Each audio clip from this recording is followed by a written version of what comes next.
नचिकेता ने यमराज जी से कहा कि मरने के बाद आदमी कहाँ जाता है। यमराज जी ने कहा सुनो कहाँ जाता है, मैं आपको सुनाता हूँ। जब आदमी मरता है तो उसकी प्राण वायु निकलती है, आत्मा निकलती है और सूक्ष्म शरीर में प्रवेश कर जाती है। सूक्ष्म शरीर कौन? हमारे शरीर, हमारे 3 शरीर होते हैं। एक ये बैठा है, इसे स्थूल शरीर कहते हैं। एक शरीर और होता है जिस शरीर से आप लोग सपना देखते हैं। आपका शरीर तो आपके घर में होता है पलंग में, पर सपना देखने के लिए आप कहीं हरिद्वार में होते हैं, कहीं जगन्नाथ जी होते हैं सपने में, तो वहाँ भी आपका एक शरीर होता है जिससे आप दौड़ रहे हैं, खा रहे हैं, हंस रहे हैं, तो वह भी तो एक शरीर है। तो एक तो बिस्तर पर सोया है और एक सपना देख रहा है, और आप कहते भी आज मैंने सपने में जगन्नाथ जी को देखा, बिहारी जी को देखा। मतलब ये कौन है? ये आपका सूक्ष्म शरीर है। एक शरीर और है कारण शरीर। ये कारण शरीर जिस कारण से हमें मनुष्य का शरीर मिलता है, बंदर का, भालू का, जिस कारण से मिलता है उसको कारण शरीर कहते हैं। कारण शरीर का तो कोई बहुत बड़ा अस्तित्व नहीं है, वो उस कारण से तो मनुष्य मिल गया, वो कारण शरीर का काम खत्म। अब आगे का प्रोसेस ये है, 2 शरीर रह गए, एक सूक्ष्म एक स्थूल। तो ये जो बैठा है इसे कौन सा कहेंगे? मैया बोलो मैया, कौन सा है ये? स्थूल? स्थूल नहीं, स्थूल आधा सा, स्थूल। सूक्ष्म, सूक्ष्म शरीर कौन सा है? वही जो स्वप्न का दृष्टा है, जिसने स्वप्न को देखा है। वही शरीर हमारा मरने के बाद ये शरीर निकल जाता है, आत्मा यहां से निकल जाती है और उस सूक्ष्म शरीर में प्रवेश कर जाती है। और वही सूक्ष्म शरीर यहां से यमदूत उसे पकड़ कर ले जाते हैं और वहां ले जाकर यमराज जी के सामने हाजिरी लगाते हैं। यमराज वहां पर वेटिंग रूम में तुम्हें बिठाते हैं 13 दिन के लिए, जब तक तुम्हारी 13वीं ना हो जाए। 13वीं का इंतजार यमराज जी वहां पर करते हैं। क्यों? क्योंकि 13वीं में किया गया पुण्य तुम्हारे खाते में जुड़ता है। तो यमराज जी बोले आखिरी पुण्य और जुड़ जाए, फिर हिसाब करेंगे टोटल।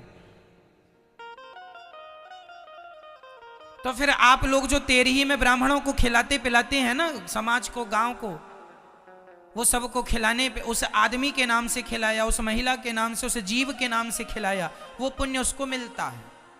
तो 13 दिन बाद वहां पर आपका हिसाब किताब होता है। 14वें दिन यमराज जी वहां पर आपको सामने बिठाते हैं चेयर पर, कुर्सी पर, और वहां एक बड़ी टीवी लगी है।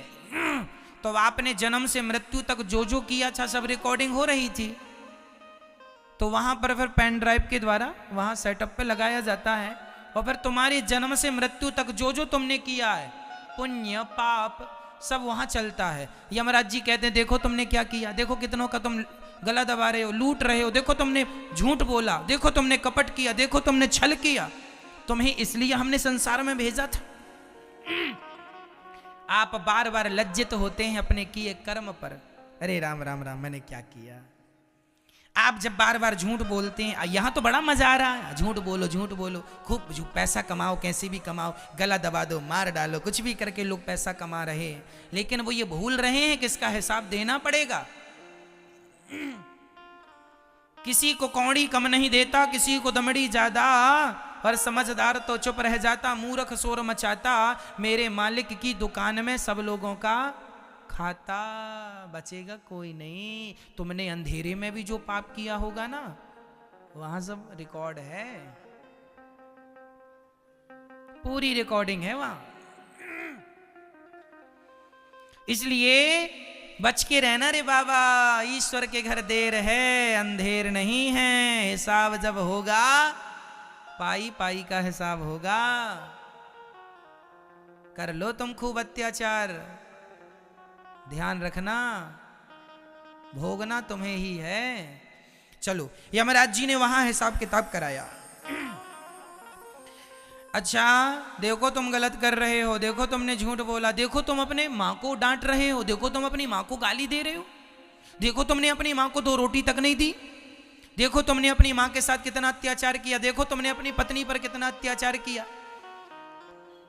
और ये बहुओं की फाइल जब खुलती है, देखो तुमने अपनी सास को कितना तंग किया है, कितना सताया है, तुमने ये अत्याचार किया। सारा हिसाब किताब यमराज जी वहां रखते हैं। और फिर सब आदमी लोग, हम लोग सब थर थर थर थर थर थर थर थर कांपते हैं। अब क्या होगा, अब क्या होगा वो भी बताता हूं। तो अब यमराज जी अपने दूतों को आदेश देते हैं, चलो भाई इनका हिसाब किताब करो कितना हुआ। वहां बिल्कुल अपडेट सॉफ्टवेयर है, तुरंत डाला, हिसाब किताब आ गया। इनके 5 किलो पाप हो रहे हैं और 100 ग्राम पुण्य है। पाप कितने निकले मैया, बोल दो मेरी माँ। 5 किलो पाप और 100 ग्राम पुण्य। पुण्य 100 ग्राम, पूरी जिंदगी में 100 ग्राम पुण्य किया, और पाप 5 किलो। कई लोग तो 10-10 किलो करते हैं, पर हम तो यहाँ 5 किलो के हिसाब लेके चले। देखो हम तो समझाने के लिए लेके चल रहे हैं 100 ग्राम और 5 किलो। किसी के 20 किलो भी पाप होते हैं और किसी के केवल 2 ग्राम पुण्य होते हैं, और किसी के पुण्य ज्यादा है। पर सबका अपना अपना हिसाब किताब है। भगवान जाने आप लोगों का कितना निकलेगा।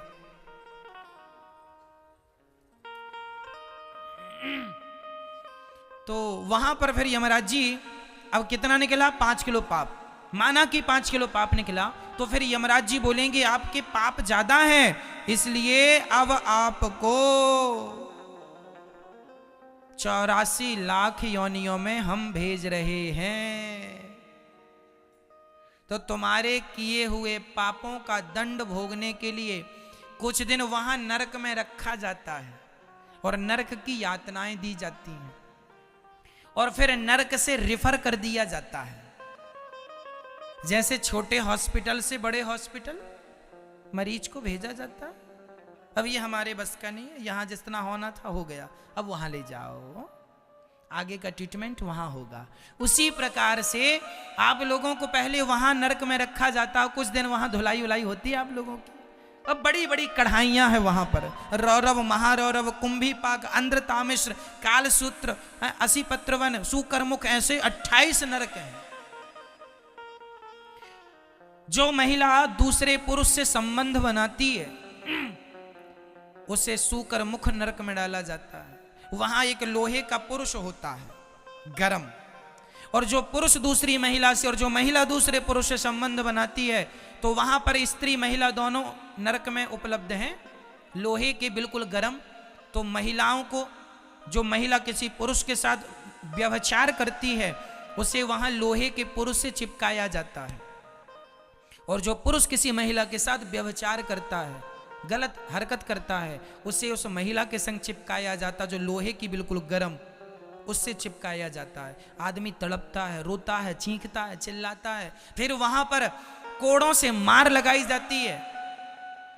वहां पर वहां की जमीन तांबे की होती है, तांबा, नीचे से आग जल रही है, ऊपर सूर्य का प्रकाश है, और उस तांबे में सूर्य का प्रकाश, नीचे से आग, वहां दौड़ाया जाता है। यमदूत वहां कोड़े पे कोड़े, कोड़े पे कोड़े बरसाते हैं, और आप तो बार बार मूर्छित होते हैं, पर बार बार होश में लाके दिया मुंह में, दिया मुंह में, खूब मार मार के दौड़ाते हैं। और करेगा पाप।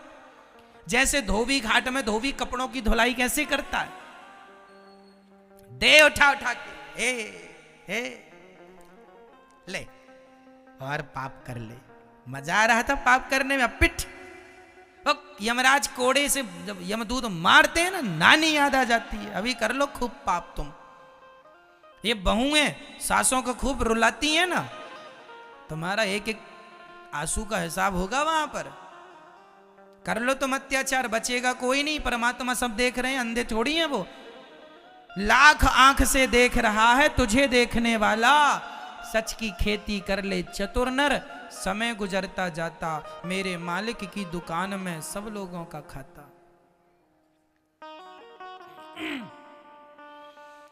इस प्रकार वहां नरक की यातनाएं देकर फिर 84 लाख योनियों में भेज दिया जाता है। 84 लाख योनियां कौन? नाली का कीड़ा। यहां आओ, नाली का पानी पियो, नाली में रहो, आनंद लो वहां। फिर उसके बाद तुम्हें गधा बनाया जाएगा, ढोते रहो बोझा।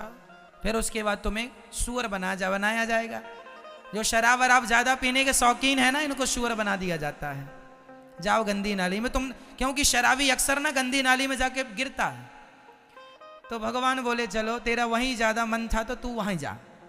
तो फिर उसको शुअर बना के गंदी नालियों में अपना, आप लोग भी यदि शराब आप पीते हैं तो अपने लिए देख लेना कि भाई हम यहां पे आएंगे।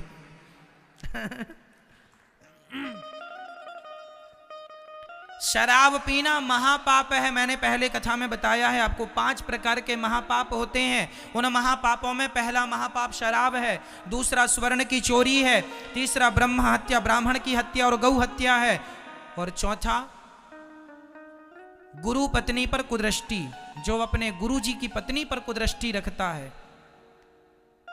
ये 4 महापापी हैं। और 5वां महापापी वो जो इन चारों के संग उठता और बैठता हो और संबंध रखा हो, वो भी 5वां महापापी है। शराबियों से रिश्ता रखने वाला भी महापापी कहलाता है।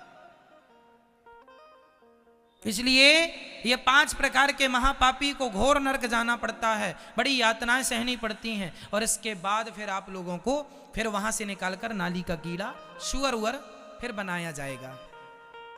फिर सुअर बनाने के बाद आप लोगों को चमगादड़ बनाया जाएगा, उल्टा लटकी रहो, कोरोना फैलाती रहो।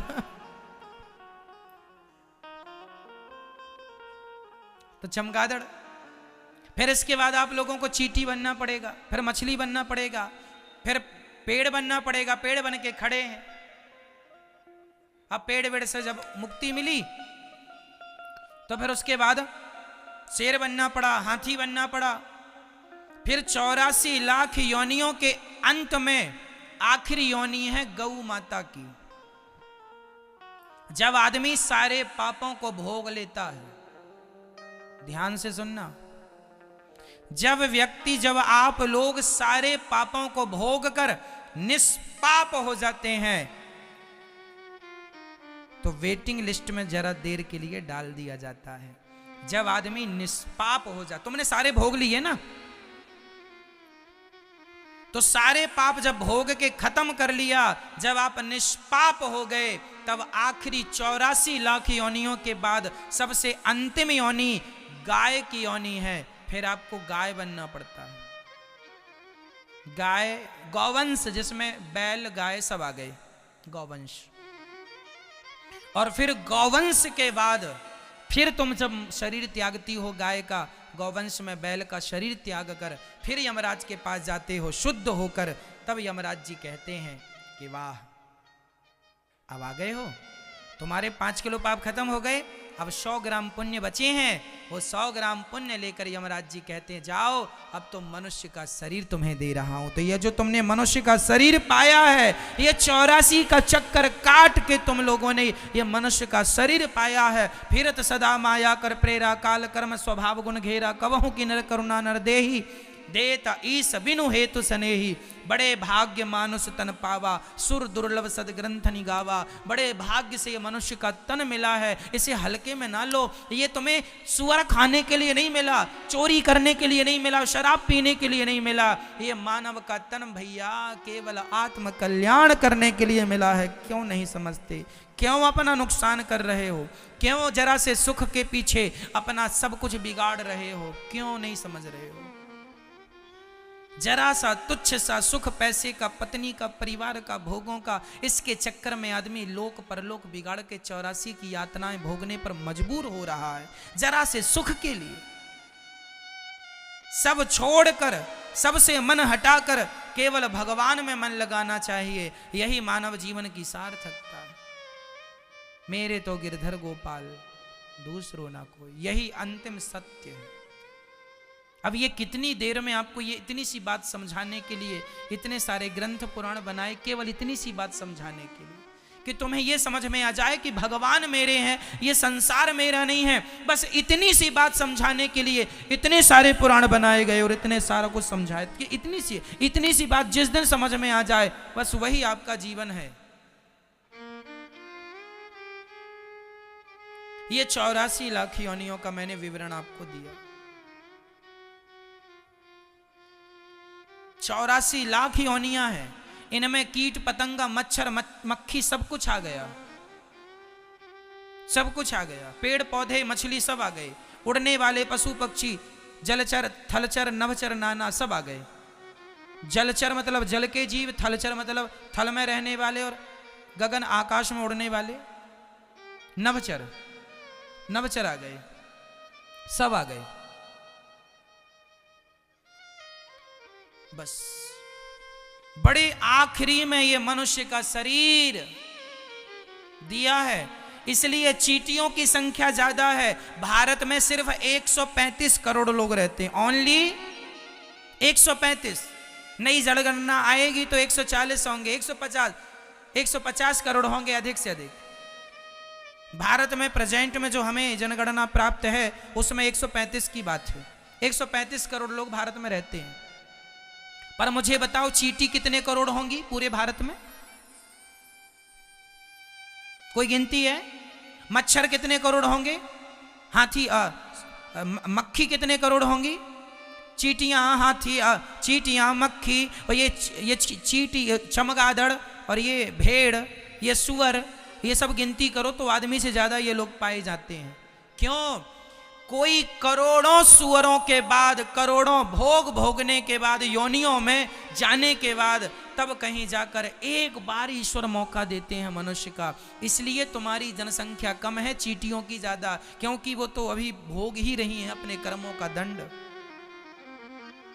अब मैं यहां मनुष्य के बाद जब मैं मरूंगा, ये शरीर छोड़ूंगा, इसके बाद पता नहीं मैं कहां जाता हूं, कितनी बार मुझे कीड़ा बनना पड़ेगा। यदि मैंने अच्छे कर्म किए तब तो मोक्ष हो जाएगा, भगवान के चरण मिल जाएंगे, परम धाम वैकुंठ साकेत लोक मिल जाएगा। और नहीं तो यदि मैंने भी जरा सा संसार से मोहब्बत कर ली और मैंने भी भगवान को विसार दिया, तो पर मैं भी जन्म और मृत्यु के पहिए में पिसता रहूंगा। पुनरपि जननम पुनरपि मरणम पुनरपि जननी जठरे शयनम, चलती चक्की देख कर दिया कबीरा रोए। ये चक्की चल रही है, जन्म और मृत्यु की चक्की, सब पिस रहे हैं। चलती चक्की देख कर दिया कबीरा रोए, दो पाटन के बीच में साबुत बचाना कोई।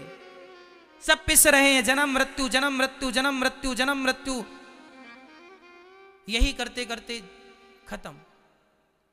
इसलिए कितने मेहनत के बाद, कितने जन्मों के बाद ईश्वर ने मनुष्य बनाया, और उन मनुष्यों में भी तुम गर्व से कह सकते हो कि भगवान की विशेष कृपा थी आप लोगों पर, इसलिए भारत भूमि में जन्म दिया है ईश्वर ने तुम्हें। और भारत भूमि में भी तुम्हें सनातन धर्म में भेजा है परमात्मा ने। उस धर्म में, जिस धर्म में गंगा को माता, यमुना को माता और समुद्र को भगवान देवता माना जाता है, उस धर्म में तुम्हें भेजा गया है। जिस धर्म में पत्थर को भी भगवान माना जाता है, ये धर्म सबसे श्रेष्ठ धर्म है, सनातन धर्म। धरा ये जिस पर घूम रही, हम उसी केंद्र के बिंदु हैं। गर्व से कहो हम हिंदू हैं, हम हिंदू हैं, हम हिंदू हैं। भाग्यशाली हो आप लोग कि आप लोग कथा सुन लेते हैं, वृंदावन में बिहारी जी का दर्शन कर लेते हैं। अभागी हैं वो लोग जिनके मुंह से भगवान का नाम भी नहीं निकलता।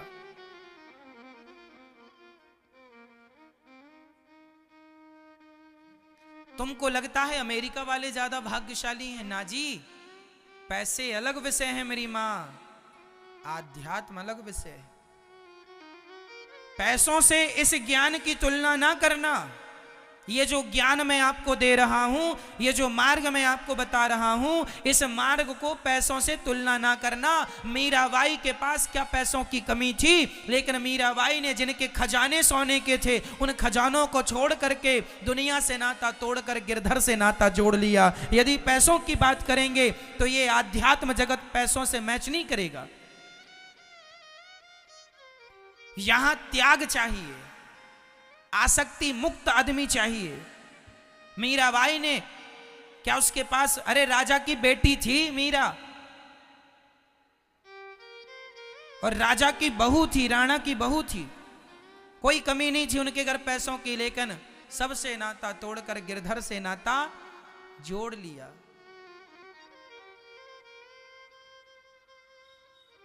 चांदी की दीवार को तोड़ा, मीरा ने घर छोड़ दिया, है ना।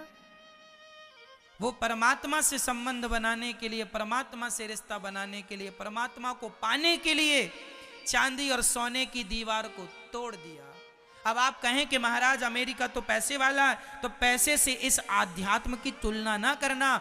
ये जो सुख है, आध्यात्म का सुख है, इस सुख के सामने तो पैसे वाले हाथ जोड़े खड़े हैं। आपको बता दूं, हमारे देश में बड़े बड़े साधु संत हुए हैं। नीम करोरी जी महाराज जी का नाम सुना होगा, स्वामी देवरहा बाबा जी का नाम सुना होगा, क्यों? स्वामी श्री कृपात्री जी का नाम सुना होगा। ऐसे महापुरुषों के सामने पैसे वाले हाथ जोड़कर खड़े रहते हैं। पैसों की कोई गिनती नहीं है आत्मज्ञान के आगे। किसके आगे? आत्मज्ञान के आगे, भक्ति के आगे, आत्मबोध के आगे किसी पैसे की कोई वैल्यू नहीं है। इसलिए भारत की तुलना अमेरिका से ना की जाए। भारत आध्यात्म देश है और इस आध्यात्म सृष्टि में आध्यात्म गुरु यदि कोई है तो भारत है। इससे बड़ा कोई हो नहीं सकता। ये त्याग, ये तपस्या की धरती है। भोगी बनना है तो अमेरिका का रुख कर लो, पर योगी बनना है और जीव मात्र को कल्याण चाहिए तो फिर भारत की धरती में रहकर त्याग तपस्या से परमात्मा का चिंतन करो। इसी से तुम्हारा लोक परलोक सवरेगा। ये तो कबीरदास की धरती है। कबीरदास जैसे महापुरुषों के आगे बड़े बड़े पैसे वाले घुटने टेकते थे। नहीं सुना रैदास जी का नाम? रैदास जी के आगे बड़े बड़े राजा आते थे। उनका जो कठौता था ना, उसमें कहावत निकली कि मन चंगा तो कठौती में गंगा। ये रैदास भक्त, वो रैदास भक्त जो जूता सिलते थे और परमात्मा का चिंतन करते थे। जूता सिलने वाले रैदास के घर ना बड़े बड़े राजा माथा टेकने आते थे। रैदास जी की चौखट में बड़े बड़े राजा, बड़े बड़े महाराजा माथा रगड़ते थे कि रैदास जी एक कृपा की दृष्टि कर दो तो हमारा कल्याण हो जाए। ऐसे रैदास जी ये आध्यात्म जगत के हमारे संत हुए हैं जिनके आगे पैसों की कोई वैल्यू। इसलिए आध्यात्म की तुलना धन से ना की जाए। यदि तुम धन वाली बात करते हो तो फिर धन में उलझे रहो। मैं ये नहीं कहता कि धन नहीं कमाना, धन कमाना है, काम धन से करना है, पर धन में आसक्ति नहीं रखना। आसक्ति केवल भगवान से हो। मन भगवान में लगे, पैसों में मन ना लग जाए। मैं यहां बार बार सचेत कर रहा हूं आपको, ठीक है? इसलिए इस विषय को समझ लो तो नरक जाने से बच गए। तो यदि आप लोग नरक जाने से बच गए तो समझ लो आपका मानव शरीर सफल हो गया, और यदि नरक चले गए तो आपका मनुष्य बनना व्यर्थ हो गया। फिर 84 का चक्कर। 10वीं फेल हो गए तो फिर पाठ 1 लेसन 1, फिर वही पुस्तक पढ़ो, फिर वही 84 का चक्र। पुनरपि जननम पुनरपि मरणम। इसलिए भज गोविंदम गोविंदम भज मूढ़ मते। यदि 84 के चक्कर से बचना है तो केवल भगवान कृष्ण का चिंतन करो, श्रीमन्नारायण का चिंतन करो, श्री सीताराम का चिंतन करो। इसी से हम सब का उद्धार है, हम सब का कल्याण है। समझ में आ रहा है?